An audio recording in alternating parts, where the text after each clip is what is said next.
probably start by introducing. My name's Sydney. I'm the founder of Vertical Edge.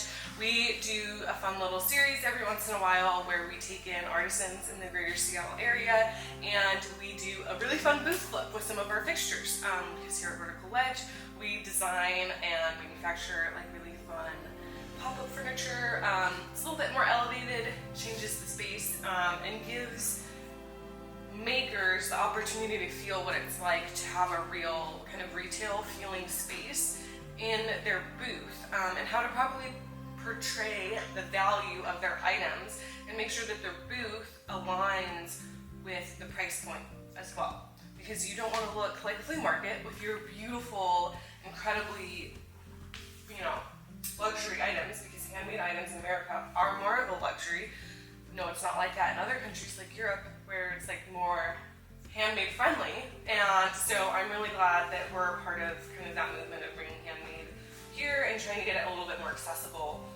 But also, how can we make it something that invites people in and allows all the different types of shoppers to experience your products? This is Marie, this is Eleanor, and I'm Craig.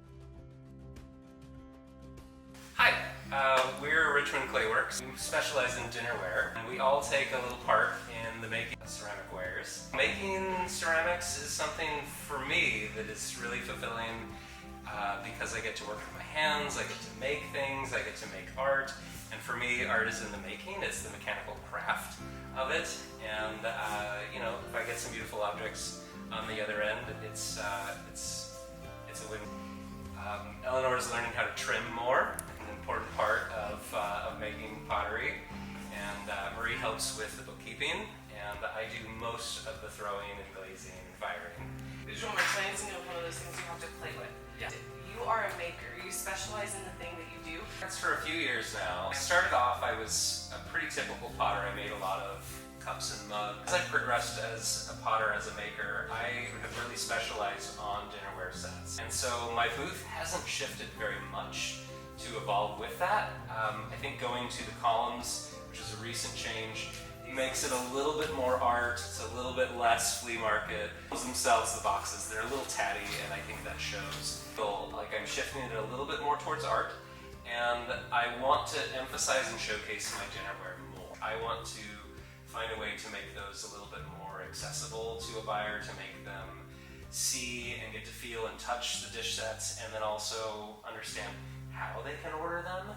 Okay. But probably the best market that I've had, well, there's two bests that I would say.